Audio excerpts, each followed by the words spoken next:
And we have the motion of our massive horde the way we want. Now we need to actually make the horde itself. So what I'm going to do is I'm going to put everything, let's grab the lights, the camera, the light, singular, and the light and the target. Let's move those. I like to put them over in the far right top corner. So all of our landscape stuff here is on this frame here, or this layer here. I'm going to go to this layer here, and I'm going to start creating our little soldiers. So I'm going to create just a basic humanoid shape with a cube. And tell you what, let's put our 3D cursor right there. Selection cursor to center. There we go. And we'll go Shift S. There we go. Selection to cursor. So we'll just put our new cube right there in the middle. Okay. So I'm going to just tab into edit mode and subdivide this. Let's go over here. Let's do it 3 times. Actually, let's just do it once. It's going to be a very basic shape. You can this is for the sake of this tutorial. You can put as much detail into this as you want, but I'm just going to make a very basic one. So, go to our modifiers, and I'm going to go ahead and add a mirror to this now. Go ahead and turn on clipping, and let's real quickly let's model a very basic humanoid shape. So I got my proportional editing turned up real high, so it's. There we go. I'm just scrolling my mouse wheel. You can also page up, page down to change the size. Okay, so we'll grab these 2 faces here and turn off clipping for now so we can extrude and not be connected there in the middle. And now we'll turn that back on, scale that down just a bit. And go to our side view, and let's rotate this a little bit. And then we'll hit Control and just click, and that'll automatically extrude to that point. Then we'll just go and extrude a little bit more just by hitting E. And then go ahead and Control click down here. And scale that down some. Okay, so you can see this is a very basic torso and legs. Let's go ahead and maybe make that a little skinnier. There's our knees. It's not going to be very detailed at all. Maybe add one more loop there. And let's grab the top ones here. Go and extrude out up there, and maybe grab this layer here. And we're going to create an arm here now. Just click out, oops. Just click over here. Maybe scale that down some. Down there, the elbow area, and then down here. Okay, that's obviously not very good proportions, so just put a bend in the elbow there so we kind of know which direction it's going. I'll rotate this. And then maybe bring those back just a bit. Okay, so now let's create and give him a head. So we'll just grab these 2 faces there, extrude up a little bit, scale them down, extrude up again, and then one more big one. Then we'll grab the front and back and hit E, extrude them, and let's turn off our editing now so we can scale that without scaling stuff around it. Maybe add one loop there, so we can kind of give it a basic shape there, and maybe scale it on the x-axis here. Okay, so kind of our basic humanoid shape. It's, like I said, you can put as much detail into this as you want, but remember, the more detail it has, the longer it'll take to render, and the more complex it'll be for your processor to process. So, now let's go ahead and add a subdivision surface, just to give him a little bit better look. And we'll go ahead and set the shading to smooth. So now we have a basic humanoid shape. Tell you what, just to make it look cool, I don't know about cool, but a little better, let's give him what looks like a helmet. So we'll just grab the top of his head there, and maybe just select the whole thing there. And we'll just hit E to extrude it, and then scale it out quite a bit bigger. Like so.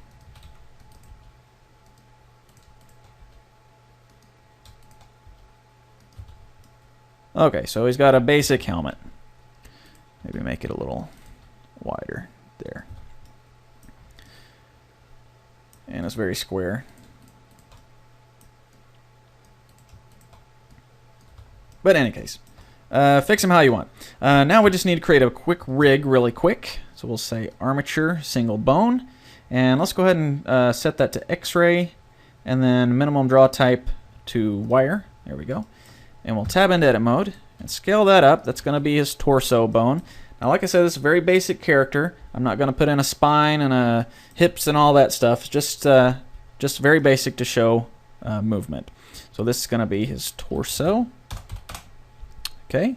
I'm going to Shift D, duplicate that, rotate it around. It's going to be his arm. So we'll grab that and W subdivide, put elbow in there. Let's go to our side view, drag that elbow back to where it matches the mesh. Maybe the shoulder back a little bit as well. Okay. Now I'm going to go ahead and Shift D, duplicate that torso bone again. It's going to be his leg. Go ahead and subdivide this. And move that knee forward. Okay. And we'll grab both of these. Shift, select the torso, Control P, keep the offset, and I guess we don't really need a head bone. That can be part of the torso. Okay, so let's go ahead and name this upper arm.L. This one's going to be lower arm.L. Okay, and this, I would call it thigh, but just in the same vein as the arm, we'll say upper leg.L. And then lower leg.L. Okay, so now our 3D cursor is already in the middle, so if we hit the period button, it's going to rotate around the 3D cursor. So if we select both of these guys, Shift D, S, X, -1 on the numpad, there's the minus key and then 1. It's going to scale at -100% over to the other side. And then we can say armature, flip names, and now they'll be upper arm.R, lower arm.R, etc. Okay. So now we have our basic rig set up.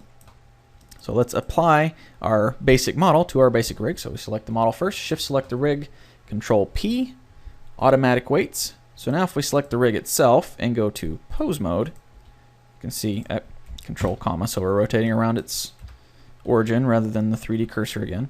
Now we need to change a little bit of the weights there. Grab the model, weight paint. You see the weight is of the upper arm is kind of affecting the chest area a little bit, so let's subtract some of that out, like so, and should be automatically mirroring. If I make this window a little bigger, we can come down here and say, oh, X mirror. There we go. Make sure we're still subtracting. Yes. Oh, I see. I'm not affecting anything on this side because this is not actually technically a full model. It's a half model that has been mirrored. See, this is actually the only actual part of the model. But since we have this stuff after it, it will therefore individually control it. But we only have to do the weight paints on the one side. Okay, so we'll go ahead and add paint now. Strength. There we go. Oh, I thought I had add. It was blur. Okay. There we go. Okay, the thigh bone, or upper leg, I guess. Okay, so everything should be good to go. Very basic rig. Let's go back to object mode if it'll let me. There we go. Now, there we go. Very basic setup. Doesn't need to be real detailed because they're going to be little small characters. We're not going to see them very well anyway, so. Actually, one more bone I need to make. Let's duplicate this bone, drag it down, and we're going to call this one master bone. And then we're going to grab the torso bone and parent it to the master bone.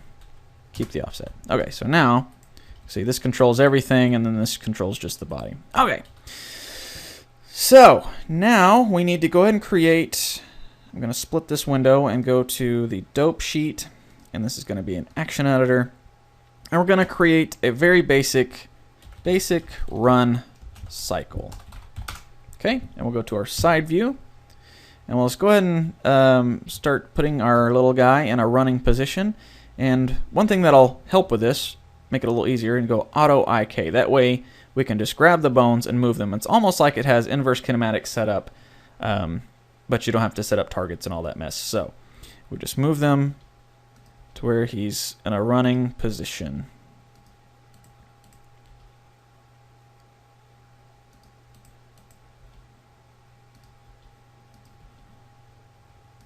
Okay, maybe he's kind of leaning forward a little bit. Okay, so now we'll go to our side view again. Let's, instead of, oh, okay, we're already, let's rewind all the way to the beginning. I was on frame 246, so let's put that at frame 1. There we go. Okay, now usually I go in increments of 5, but since he's running and he's so small, let's just go in increments of 3. So I'll go frame 1 and then up to frame 4. Zoom in quite a bit so it's not such a small space there. And we'll go ahead and start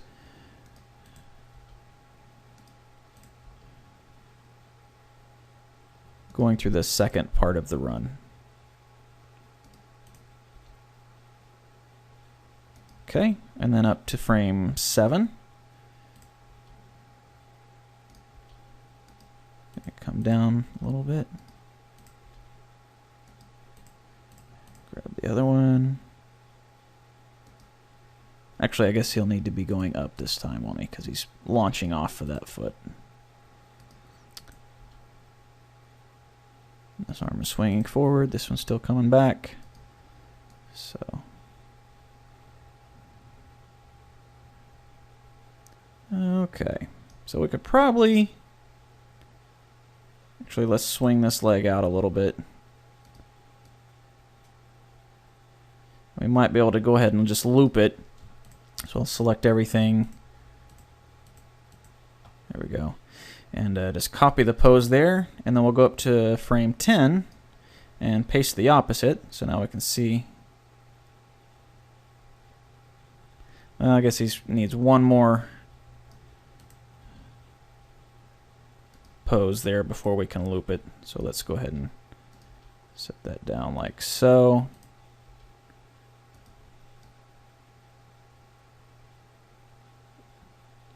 Okay, I think that'll work. Okay, these guys are not quite that far back. And then it'll take a little bit of trial and error. Maybe they're further back. Okay, so select everything except for the master bone just by hitting A. And go back to the very first one, copy, and then up to frame 15, paste opposite. So let's see how that looks. Not very good, honestly. Tell you what, let's just delete that out and just forget about the one we just made. Maybe this one.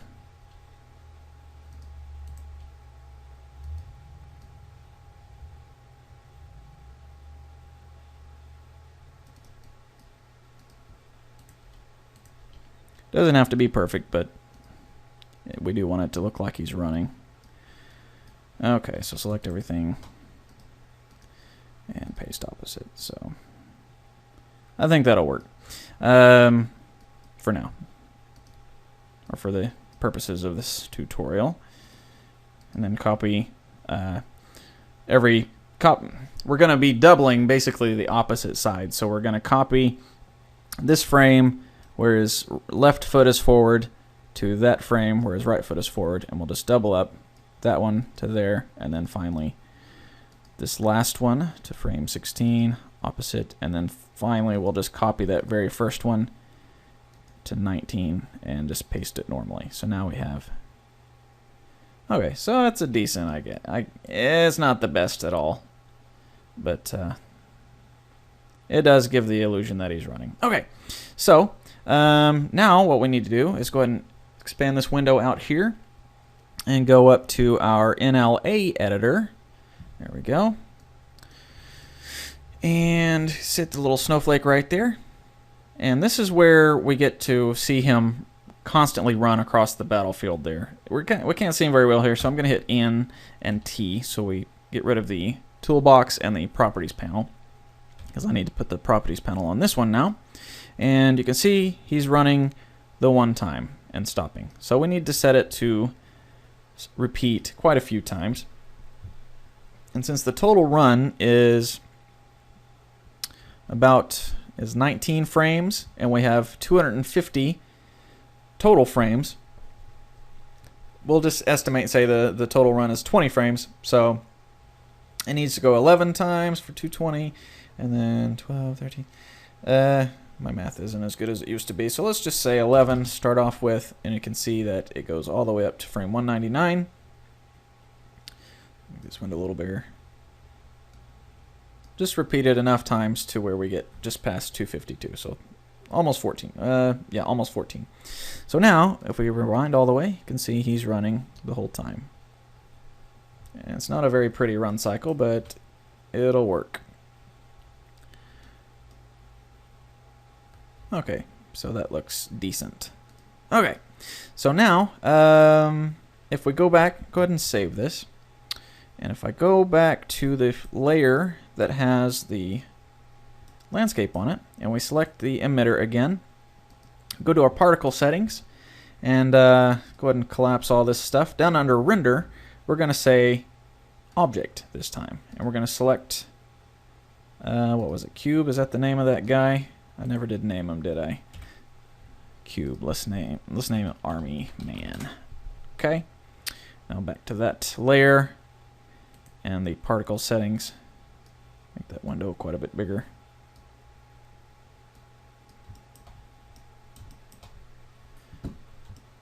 Zoom in here. You can see that it's already putting out some of the guys there. And they're kind of just spinning around. But as soon as they start moving across the land, they flip up to where they're supposed to be. Well, they're upside down because they're going over a lot of hills and stuff, and that kind of confuses the Boid brain because it's just a Boid brain. So we need to tell the physics to the banking. Set that to 0. So now, when they start coming over that hillside, they should be right side up. And they are, but for some reason, they're facing the wrong way. So if I go back to the layer that has our guy on there, that's why I created this extra bone here. So if we load in the basic run cycle, back to all the way to frame 0, and I hit R180Z, it's going to rotate him 180 degrees on the Z axis. So he's actually facing the opposite direction. So we'll go back to our other layer with the stuff on there. Play through. See, he's now facing the right direction. But he's not moving. And that's because, well, for one, we still have this run cycle loaded into the action editor. Let's go ahead and save that. Kill that out. And we'll go back to that layer. And you can see they're still not running. They're still not moving. Got to recalculate it sometimes. One thing you can do to get past that is to just go ahead and bake the... I guess I could do that since we're pretty much done with the particles themselves. Grab the emitter and under cache and go ahead and hit bake. And now if we play it back to solid view, now we can see it a little better. Okay, so he's running across there, but he's not moving. It's going to look a lot better if he was moving. Now, it might render correctly, but visually, the only way you can actually see it move is if the layer that has the actual guy running on it is turned on. And that looks nice and everything, but he's right in the middle of everything. So let's move him out of the way. Turn off the automatic keyframe insertion. Go to object mode of our rig there, and just move him over here out of the way, out of the camera view. So now, if we rewind all the way, take a look at this. Now he's actually running.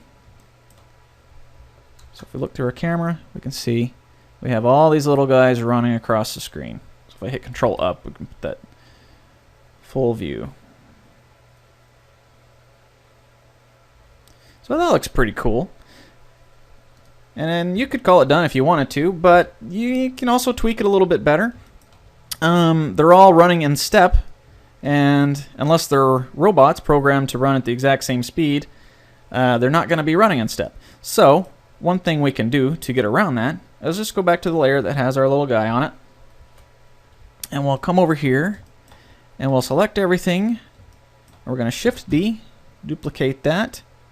And let's call this one, well, he's already renamed to it's Armature 01, and then probably Army Man 01. Good, that'll work. And we'll just duplicate it. We'll just have 3 different versions. Now, in order to get the differentiation version of the running. You see the running and step. We can change their individual run cycles here in the NLA editor. So I'm used to working full screen on my 1080 monitor.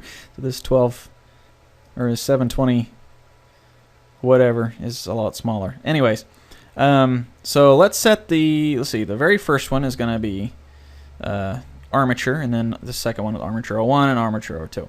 So we'll set the very first one to run a little bit faster. So right now he's running 100% speed. Let's make it 0.8. So we can zoom out here. And that should be this one here. Yeah. So he should be stepping quite a bit faster than the other two. You see, yeah, he's running quite a bit faster. Still looks pretty similar because they're the same movements, but he is a little faster. But having run faster, he now finishes faster as well. So we need to make sure we have the repetition set a little higher. And keep an eye on right here. You can see how far it's going. So make sure we get up past frame 250. There we go. Okay, now we'll do the same thing on the second one. Let's make him a little faster. The other one's 0.8. Let's try 0.9. Okay, and then we'll also offset him just a bit, about 10 frames or so. And then go ahead and repeat him until he's past 250. And then the original one, we'll just offset him a little bit, but we won't change the speed. So now we should have a little bit of different looking runners. So sometimes they sync up, but then they're at slightly different speeds, so it'll be a little bit more random. Okay, so now we can't add multiple objects to the scene, but what we can do is add a group of things. So, tell you what, let's grab our rigs and move them to their own layer. There we go. We'll select each of these guys, and we're going to go Control G. And we're going to add them to the group. If we hit the little plus sign there, we can see we have a new group here. Men running. I guess this is from earlier when I was playing with it. For some reason, it's already got the group name. But in any case, that's fine. Men running is perfectly fine. A good name. You can see there is part of that group if you go over here to the object display. Men running. They're in that group. Okay. So now, if we go back to the shift select the layer that has the emitter and things on there, grab the emitter itself, and back over to our particles panel. Come down here to render. Instead of object, go ahead and X that out. We're going to say group. And we're going to choose men running. So now it'll have all three of those versions of our little army man. And since they're on the same visible layer, if we look through our camera, and it's already baked it, so we can just manually scrub it. You can see now we have a little bit of differentiation of the runner's movement. One other thing you can see is they're going through the ground, and that's not necessarily good unless they're running through snow, and then they're probably not going to be running that fast. So one thing we can do to help that out is under our physics, we'll have to go ahead and free the bake. Where is that at? Cache. Free the bake, so it releases the baked material there. And right under miscellaneous, we have a height set to 1.0. And that, I'm not exactly sure how it calculates the height, because I think the object origin for each of these models is in the middle. So I guess it kind of puts the middle, but then that would be at their waist rather than their shins. But in any case, we can change the height a little bit. Let's see what 2 looks like. We'll rewind all the way, hit play.